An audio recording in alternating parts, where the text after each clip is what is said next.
A very good evening, everyone, and welcome all to the third lecture series of this monthly research article Spotlight. Today's talk is by Miss Tanmaya Nayak.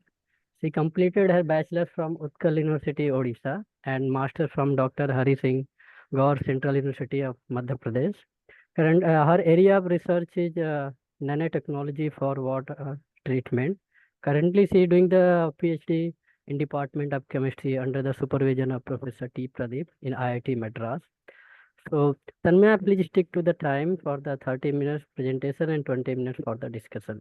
So, the floor is yours. Welcome. Thank you, Deepak. I am sharing the slide.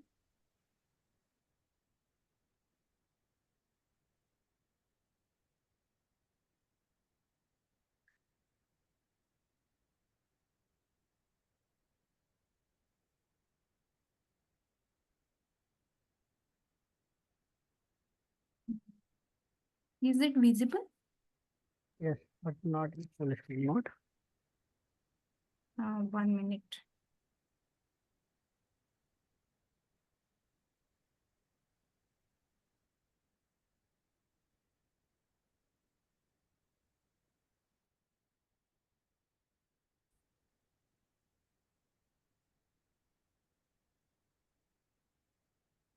Now, Yes, perfect. okay. Thank you, Deepak, for the introduction. Today, I'm going to present our recently published paper in ACS Sustainable Chemistry and Engineering. This paper was published on January 24, 2025. So it is titled as Cellulose-Derived Nanomaterials for Affordable and Rapid Remediation of Uranium in Water.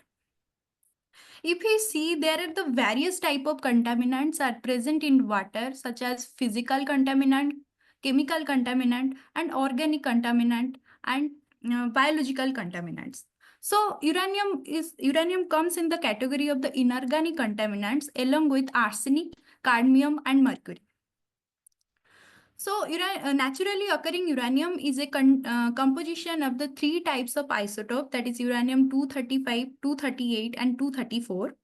Among all of these isotope, uranium-238 is having the relative abundance of 99.27% and half-life is about 4.5 into 10 to the power 9 years, which is similar to the age of the Earth.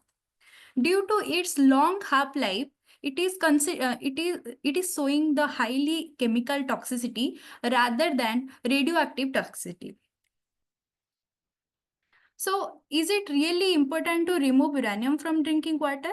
Answer is yes, because uranium showing toxicity and inhalation and ingestion of the uranium is showing bone toxicity, reproductive toxicity, and pulmonary toxicity as well. It mostly targets the kidney, bone, and liver areas. Due to its significant chemical toxicity, various organizations have set the regulatory limit of the uranium in drinking water, such as according to the WHO, it should be less than 30 ppb in the drinking water, and according to the National Health and Medical Research Council of Australia, it should be less than 20 ppb in drinking water. So if we see the distribution of the uranium worldwide, there are the various countries in the world in which the groundwater is highly affected by uranium, such as Australia, Finland, Switzerland, India, Pakistan, US as well. If you see the uranium distribution scenario in India, there are the various states in India are highly affected by uranium contamination. This survey has been done by Duke University, US. They have found that 79 districts of 16 Indian states are highly affected by uranium contaminated groundwater. Among all of these states, Punjab and Rajasthan are the most affected uranium contaminated state. So from where this uranium is coming? So there are the two types of sources from which uranium is coming in the groundwater. One is natural sources, which include the rock weathering, and eventually uranium mineral deposition on the soil, volcanic eruption, and the anthropogenic activity includes the mining activities, application of the fertilizer. Due to the excessive application of the fertilizer, it creates a oxic environment which is more favorable for the mobility of the uranium. And also nuclear leakage, nuclear accident such as Chernobyl accident. So in Punjab region, what I found from the literature, the reason for the uranium contamination is groundwater is the weathering of the Siwalik mountains. So coming to the background, there are the various type of materials are present reported in the literature for the uranium removal from the water. This is one of the example in which they have reported calixarin based ligand MOF, which is showing excellent uranium adsorption, in which they have reacted the europium nitrates with calixarin 4 ligand, and they have created the 2D EU MOF nanoset, which is showing the excellent uranium removal capacity for the uranium removal capacity. This material they have reported for the lower concentration of the uranium varying from 50 ppb to 500 ppb. And there is the another example. Another example, when people have used the biopolymer based biopolymer, in which they have modified this chitosan based material with phytic acid and calcium carbonate to make it more feasible for the uranium binding. Phytic acid is more rich in phosphorus group. Due to binding of the phytic acid, uranium is coming and getting adsorbed on the surface of the phosphorus, and phosphorus is act as the good binding chelating agent for the binding of the uranium. They have also done the pH dependent study in which they have found after pH 3, this CSO3 CS PA material is showing more than 99% adsorption percentage uh, in, uh, in the wide range of pH from pH 3 to 6. So people have also worked on the amidoxime based material. But this type of material is very good for the seawater. As in the seawater, the uranium concentration is very low, as low as 300 ppb. And here in this paper, people they have functionalized beta cyclodextrin with the amidoxime group to for the efficient removal of the uranium. This material is capable of removing 97% of the uranium from the seawater. But the major limitation of this kind of material is it's showing highly interference with the vanadium plus 5 as well. So what is the motivation behind my paper? So from our group, Anil Bhaiya already reported the chitosan iron oxyhydroxide based material for the arsenic plus 3 and plus 5 removal. So this material is efficiently removing arsenic plus 3 and plus 5. Here you can see there is the input concentration is around 200 ppb. When it is this arsenic contaminated water passing through this material, the concentration of the output concentration of the arsenic was almost 0 ppb. So another paper from our group by Sritama et al. Here they have compared the different types of cellulose like carboxymethyl cellulose, hydroxyethyl cellulose, and cellulose nanocrystalline. And they have synthesized a cellulose iron oxyhydroxide material for the arsenic removal. From this, they have found the microcrystalline cellulose-based ferrihydride material is working better than other types of the cellulose. So there are the various type of materials reported till date for the uranium adsorption. These are the example.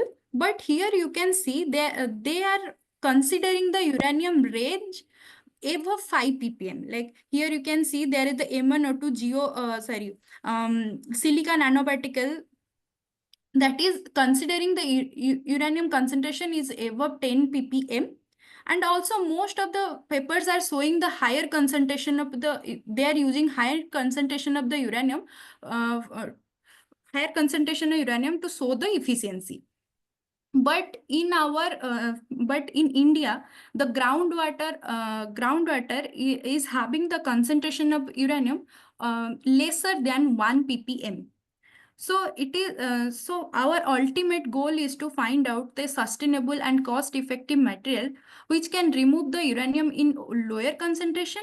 As well, it can work in a wide range of pH. As you can see, these type of materials are showing the higher removal capacity at pH 4, pH 5, like that. But we want a material which can work in wide range of pH, means pH 4 to 10. As well in acidic condition, as well in basic condition as well. So coming to our work, so here we have developed the phosphorylated cellulose ferrihydrate composite for the removal of the uranium from water. Here we have compared the performance of the two types of cellulose. Here we have taken cellulose nanocrystal and cellulose microcrystalline. First, we have functionalized with trisodium trimetaphosphate to get the phosphorus group on the cellulosic matrix. We got phosphorylated cellulose, but it is not easy to recover this product after the absorption process, because it is creating a turbid solution after adding it to the solution. So as from our group, people have already reported with the iron oxyhydroxide material, and which is quite very stable in the water. So we have incorporated with iron oxyhydroxide to get a phosphorylated cellulose iron oxyhydroxide composite. And it is quite stable. When we are adding this material in the water, we can easily recover it after the absorption process. So coming to the characterization, first we have done the IR to confirm the functionalization, phosphorus functionalization on the cellulose matrix. Here we can see there is a peak around 1328 centimeter inverse in the CNC, which is absent in the phosphorylated CNC, and the new peak arises at 1250 centimeter inverse, which is corresponding to the PO stretching. And there is a two sharp peak around 938 centimeter inverse and 1051 centimeter inverse, which is corresponding to the POC out of plane vibration and in plane stretching. So this IR features confirm the functionalization of the phosphorus on the cellulosic matrix. Then also we have done the IR studies of the material before and after absorption of the uranium. Before absorption, we have termed it as PCNCFH. After absorption, we have termed it as uranium PCNCFH. Here we can see there is a peak around 905 centimeter inverse corresponding to the uranium oxygen asymmetric stretching. It also overlap with the PO stretching. Then we have done the TM imaging for the material before and after adsorption. From this TM, we can know that the material is highly amorphous in nature, but after the 20 to 25 minutes of the beam irradiation, the phase changes is happening, and it is converted to the more stable form of the iron oxide material, that is hematite and geotite. We have matched this crystalline plane with the geotite and the hematite. To know the exact binding of the uranyl on the surface of the PCNCFH, we have done the XPA studies. Here we can see in the case of oxygen 1s and phosphorus 2p, there is a shift after the adsorption of the uranium. So we can see the oxygen and phosphorus group present on the surface of the PCNCFS are highly involved in the uranium adsorption. And in the oxygen 1s spectra, there is a peak corresponding to the 530 electron volt, that is corresponding to the uranium oxygen bond. And in case of Fe2P, there is a peak around 711 electron volt, that is corresponding to the 2p3y2 core level of the iron oxyhydroxide material. To know more better about uranium 4F binding features, we have proposed a mechanism how the hydrate species of the uranyl is interacting with the cellulose and iron oxyhydroxides. So there is a two types of interaction, as you can see. There is a U1 and U2. U1 is corresponding to the uranium oxygen and U2 is corresponding to the uranium oxygen and phosphorus. So here you can see the area under the peak of the U1 is higher than the U2, because the hydroxyl groups are present in cellulosic matrix as well as in iron oxyhydroxide. So there are the more number of the hydroxyl group which is interacting with the uranyl species, and there is a U2, that is UOP bond is there, and due to the phosphine oxide binding, the electron density around the uranium decreases, and it's showing higher binding energy in case of XPS. To know the morphology of the material, we have done the SCM before and after adsorption. Here you can see morphology does not change. So we can say after the high loading of the uranium also, this material is stable. Then we have done the batch absorption studies. From the dosage study, we concluded with the adding of the 25 milligram of the material, the uranium concentration decreases from 1.1 ppm to almost 0 ppb. And from the kinetic study, we concluded within the 2 minutes of the reaction, the uranium concentration is decreases from 950 ppb to almost 0 ppb. And pH is the most important factor for this kind of studies. This PCNCFS material is showing high uranium removal efficiency in wide range of pH from pH 4 to 10. But we can see that in case of acidic pH, we can see that in case of acidic pH, the uranium removal efficiency is lesser as compared to the neutral and basic pH.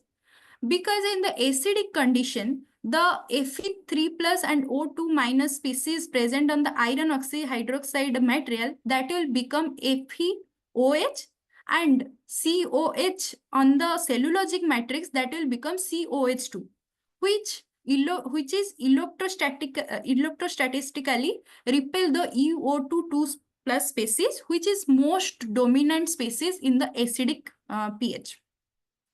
But in case of the basic and neutral pH, the most dominant species is uranyl pentahydroxide plus, which is positively charged. Due to that, the surface charge of this in the acidic and in the neutral and basic pH, the surface charge of the material is negative, which is quite favorable for the binding of the uranyl species. And this data is supported by the zeta potential. As you can see, with the increasing the pH, the surface charge of the material is also decreasing. Then we have done the interference study. As our groundwater is a composition of the various type of anions and cations as well, but their concentration is quite high as compared to the uranium concentration.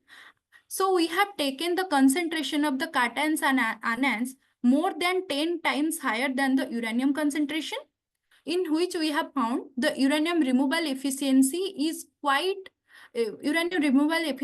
more than 97% in all the cases.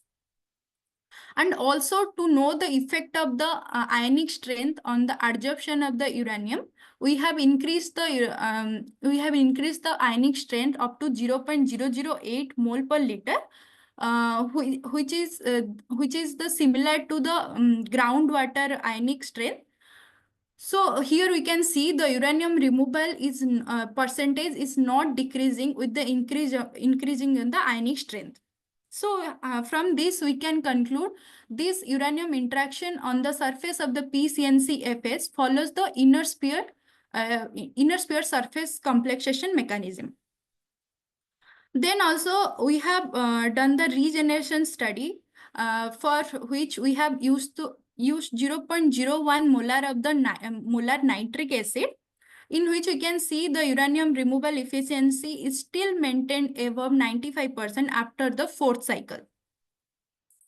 And then we have done the adsorption isotherm experiment, Planck mode adsorption isotherm experiment, in which we can conclude that the phosphorylated CNCFH is showing higher adsorption capacity as compared to the phosphorylated microcrystalline cellulose ferrihydrate, which is showing 100 milligram per gram. If we compare our material performance with other reported cellulose-based adsorbent, we can see there are the various type of adsorbent like amide oxime cellulose, which is showing 52.88 milligram per gram, but they have fixed the pH at 5.0, and graphene oxide cellulose, which is showing 101.01 milligram per gram, but they have not talked about the pH. In this case, our material is showing 100 milligram per gram at neutral pH. Coming to the summary of this work, so this phosphorylated CNCFH is exhibited superior performance over the phosphorylated MCCFH, in which oxygen and phosphorus group of the composite are acting as the active site for the uranium plus 6 adsorption. And this composite is showing higher adsorption capacity in a wide range of pH, and it's showing excellent regeneration capacity, and it is also due to its high uranium extraction capacity, affordability, and excellent regeneration performance, it emerged as a promising bioadsorbent for uranium extraction from water. We have also calculated the estimated cost, including material synthesis and electricity expenses. It will be cost as 14 rupees per 1000 liter of the clean water. We have excluded manpower in this cost calculation. And also we have evaluated the sustainability metrics such as mass intensity, solvent intensity, reaction mass efficiency, and E factor. And E factor is as low as 0.11. So waste of the byproduct is also less in our case. So coming to the future direction, as we know, the uranium adsorption is highly affected by the many interfering ions such as sulfate, phosphate, and carbonates, mostly carbonate. So one of the paper from our group by Sudhakar Bhaiya, he has done a detailed study for the adsorption, for the interference of the phosphate in the adsorption of the arsenate and arsenite. Similar kind of study also we can perform in our case for the sulfate and carbonate as well. Thank you.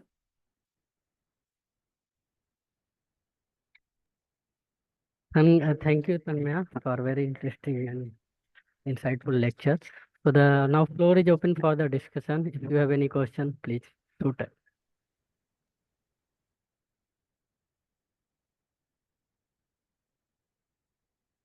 I'm going to wait and hear.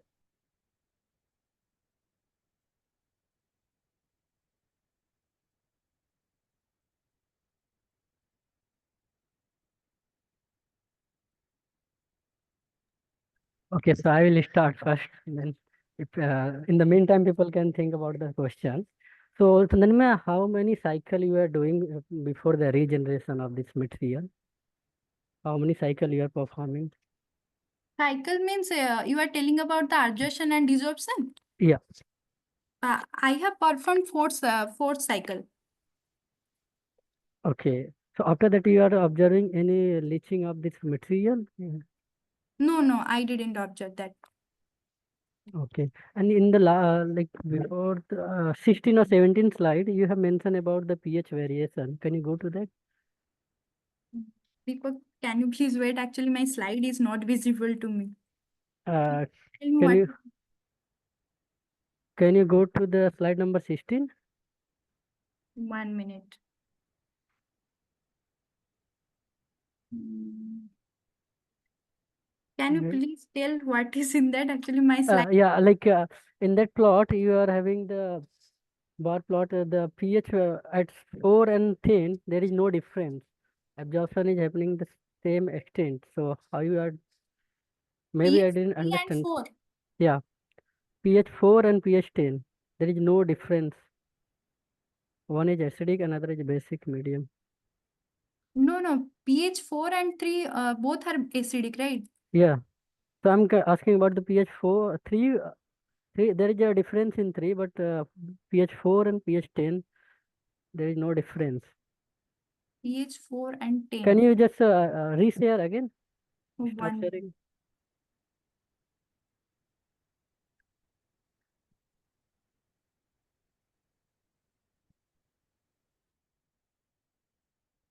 Now my slide is visible. No. To me, it's not visible. Now, Yes, yeah, now it's visible. okay. Yeah, this one. Hmm. So here, Okay. like You are telling about pH. pH, when you are comparing pH 4, pH 4, 5 and pH 9 and 10, there is no difference. Why is it so?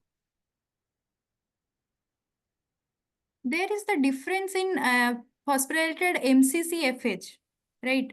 But in case of PCMCFH, it is almost 1 minute. As you can see in the Zeta potential, there is the pH 4 and 5, the surface charge is negative. But in pH 3, the surface charge is positive. So negative is favorable for the adsorption. So how the surface can become the negative charge if you are having the acidic pH? That's In highly acidic pH, that is no, when pH 4 and pH 5 is also acidic. acidic, I know, but when we are increasing pH, this Fe3 plus O minus of the iron oxyhydroxide, that will be less favorable for the Fe3 plus and OH, Fe3 plus OH, I Okay. guess. With the increasing in the pH, that effect will be less. Okay. Thank you. Anyone have, please ask. Yeah, can you go to slide number 18? Tanmadi, one second. For this zeta potential graph, can you hear me? The pH 9, the surface is positive as you can see here. pH 9.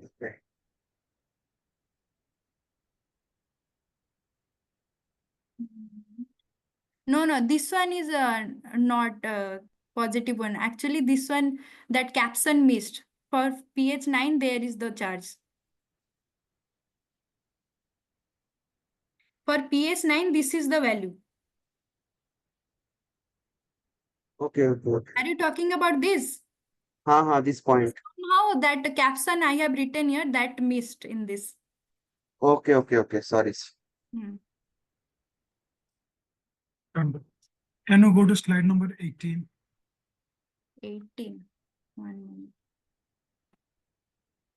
minute.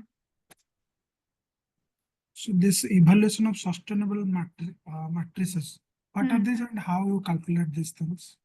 This mass intensity is basically how much raw product you are taking and how much desired product you are getting. Like if you are taking 100 milligram of raw product and you are getting 20 milligram, so what is the mass intensity? Like 100 divided by 20, like that. And solvent intensity is about how, in my case, I have used water as a solvent. So how much water I am using for the getting of the desired product.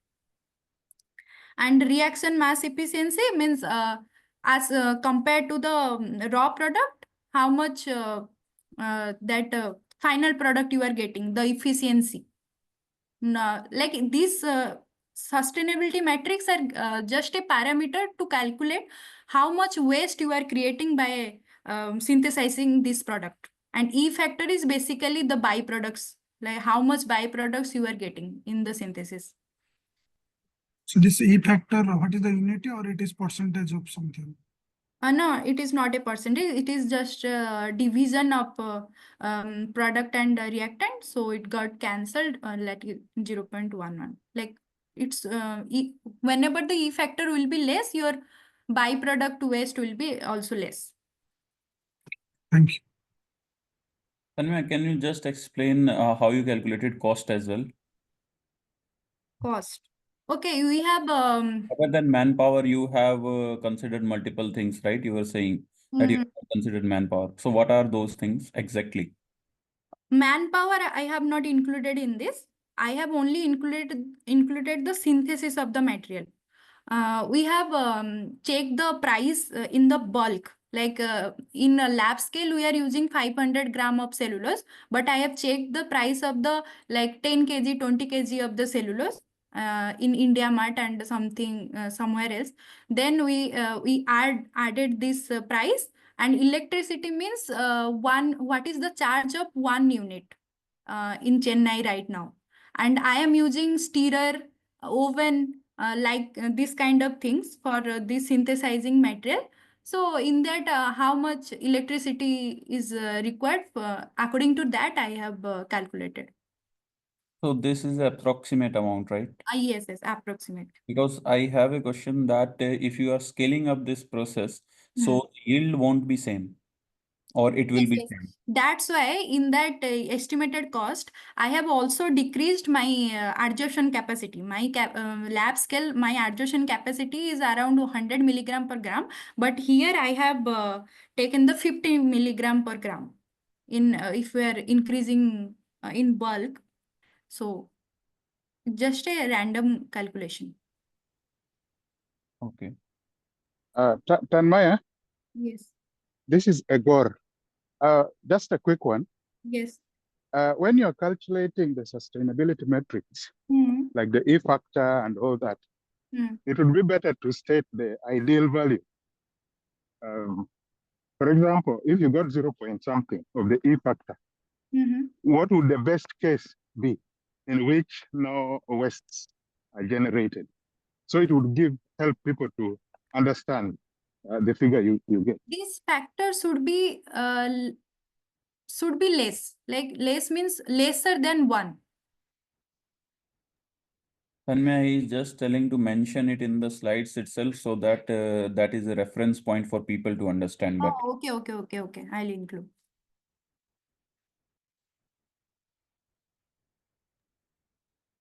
Tanmaya, I have a question. Yes. You were referring to one inner sphere coordination mechanism. It's like in the presence of more sodium plus ions, you see a decrease in absorption. But at different NaCl concentration, it's almost same.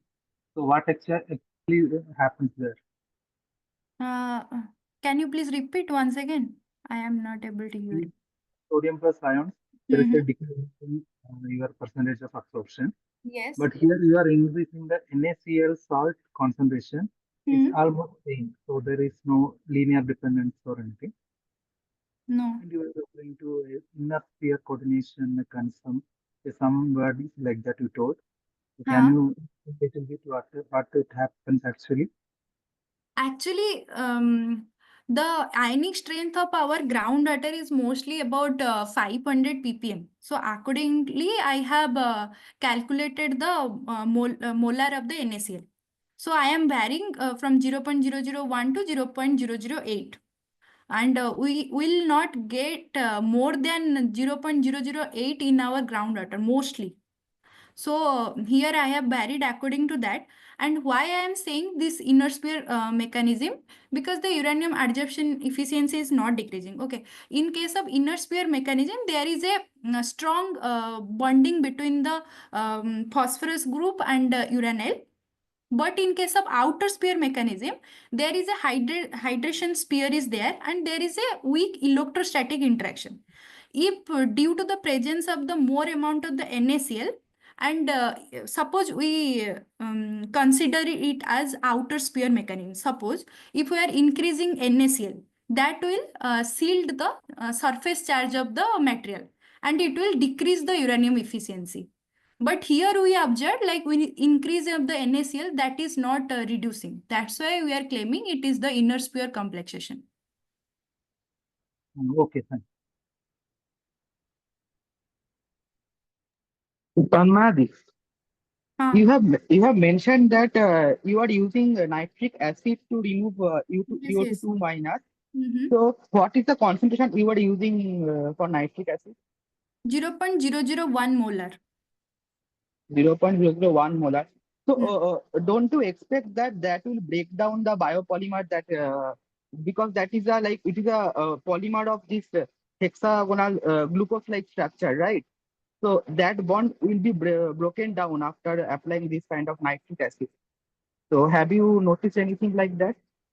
I didn't notice, but due to the addition of the nitric acid only, that uranyl is forming uranyl nitrate.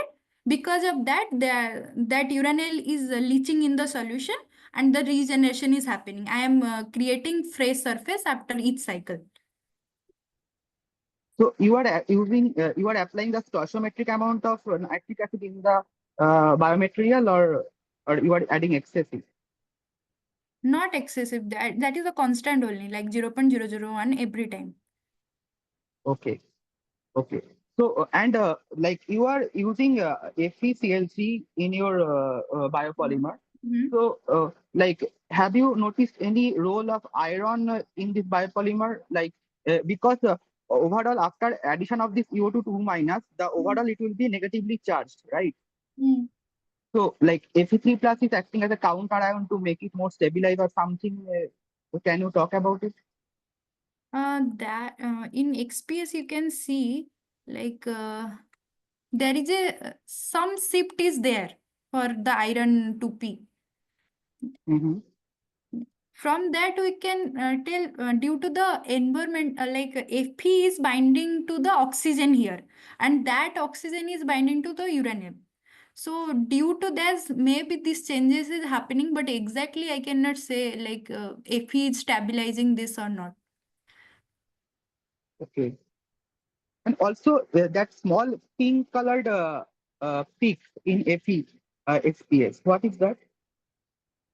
That is due to the iron oxygen something. I have to check That exactly. those are satellites. Soham, those are Okay. satellites. This one is satellites. Yes. See this Yeah. one. Okay, got it, got it. Okay. Thank you. Thank you.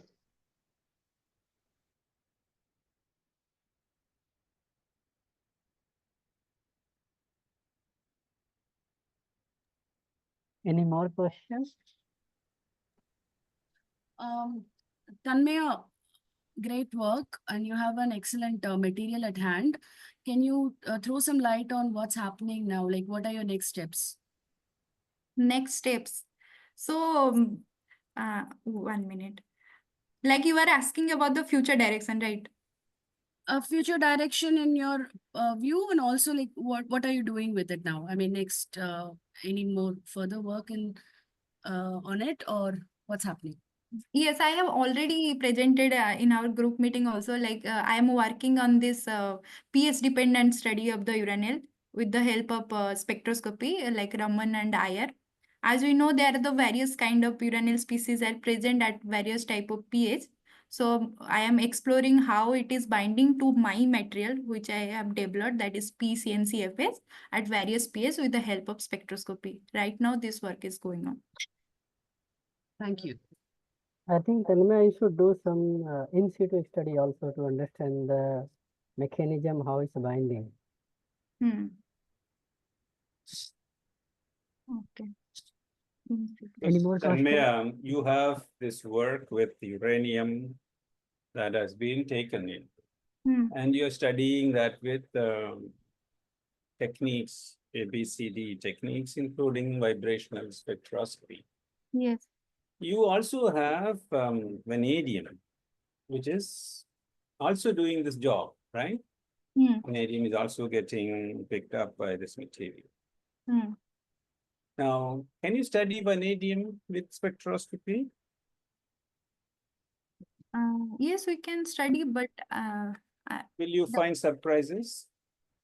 no, Meaning, I have not done vanadium study with spectroscopy. yeah, you have not studied. I'm saying, can you study vanadium, and can it result in surprises, as if vanadium will lock up uranium sites, or vanadium will be occupying some other site?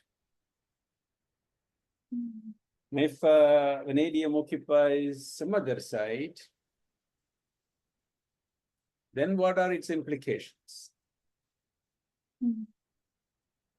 What are its implications?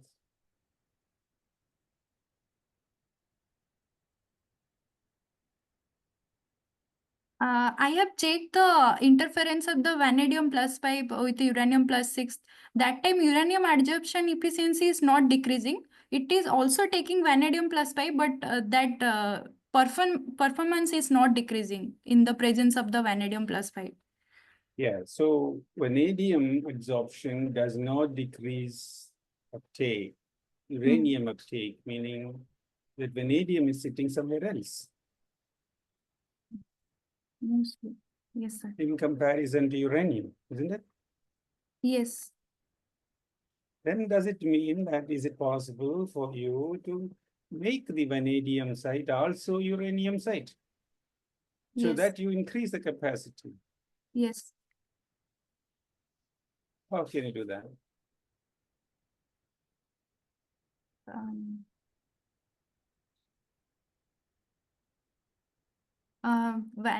Sorry. There are X number of sites available. Only X minus Y sites are actually used for uranium, because Y sites are used for vanadium. Then how can I convert Y sites for uranium uptake is one thing. At the same time, I can also ask this question differently, that how can I convert my X sites of uranium uptake to Y sites for specific vanadium uptake? See? So I can probably start looking at this material from different perspectives. Am I asking something reasonable? Yes, sir. Can you ask that question? This is what I wanted to ask. Actually, sir, for that, I need to first check on which side that vanadium plus 5 is reacting. Like for the uranium. It's precisely what I asked you before. Yes. So why can't we do that? Yes, we Doesn't can. it open up something new? Yes. So when you do adsorption studies, particularly the mechanism investigations, it also gives you this kind of questions. Although you are trying to understand the mechanism for a specific purpose, the mechanism opens up new possibilities for you. I would like you to think about this. Yes. Sir, if vanadium adsorption is not affecting the uranium adsorption as well, isn't it also we have to consider the size effect of the ions, maybe? Yeah, after all, vanadium is being taken up. Yeah, so vanadium is very small compared to uranium, uranyl and vanadium, like V2O5, I think, or VO3. Not uranyl and vanadium, you see? So size is not that what you bring in is an important component, but nevertheless, what it shows is that there are specific sites for vanadium. And whether it is a shape-dependent site or a charge-dependent site or a covalently related site, all those are issues. They need to be studied. Yes, but my point that I'm trying to say is that this presentation when she presents this data, this is a new direction that can get you something very new. Yes. I was only commenting on that, meaning you get a paper, fine, you get a paper, that's good. But what does it open up? That is one of the aspects of this presentation, people. This is the new direction that, what is the new direction this presentation gives you, or this paper gives you? You yourself did not pursue it, yeah, but is it possible for you or others to pursue? Now, those are the other things. Do you think some other way this can be characterized, Tanmaya? Characterized that uranyl adsorbed material? Yeah, this adsorption or the process of adsorption, the kinetics, what have you, can you do that by different means?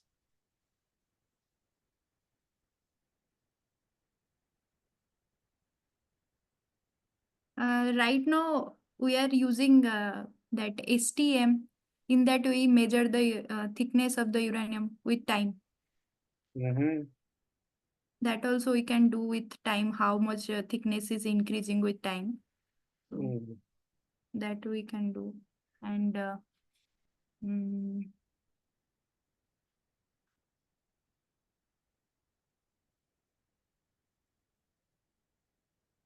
I think I have used all the technique. I don't know. You think so?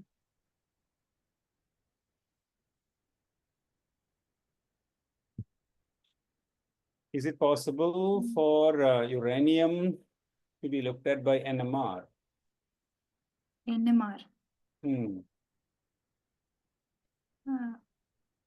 We can do uranium-238. Uranium-235. 235. 235. So solid state NMR is a way to look at this also. So looking, I mean, of course, this is adsorption, so very little. Therefore, NMR is not a great thing to do. I understand. That's one way to answer that question. But what else can we do? Let us say at low concentrations, what would be the kind of technique that you can look at?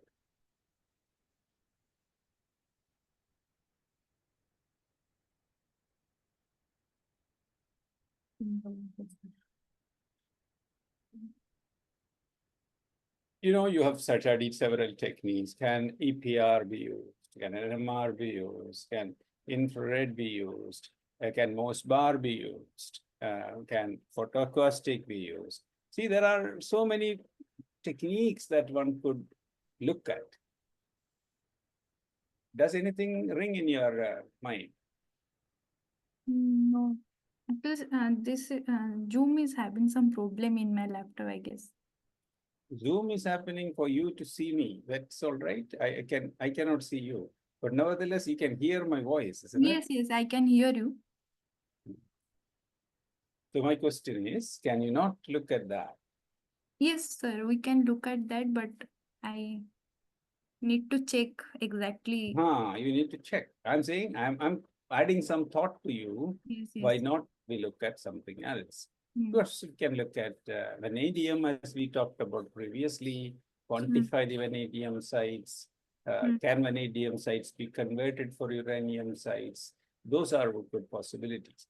It's also possible that the uranium site could be understood in greater detail, of which the sensitivity of NMR is difficult, but other techniques may be useful. Now I tell you that there is a technique called X-ray absorption spectroscopy fine structure, XAFS. XAFS, yes. This is something that can tell you in detail about how this coordination site is of this adsorption. Okay. So you should be in a position to look at this particular technique at one point in time. So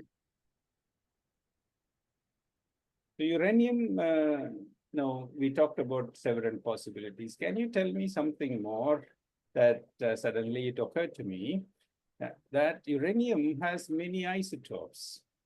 Yeah.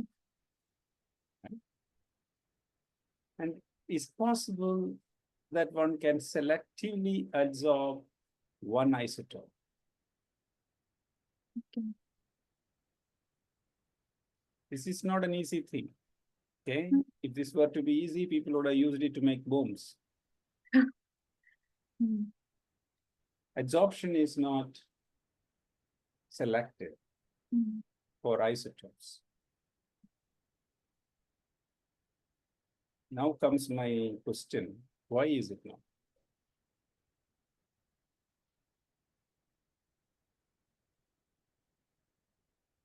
So I asked something for you to think about. With that, I will stop here. Deepak, you may have some additional questions. Please carry on. Did you get Tanmaya, these Yes, things? sir. Yes, sir. Yes, sir. At one point in time, I will ask this again. Okay. Please don't forget.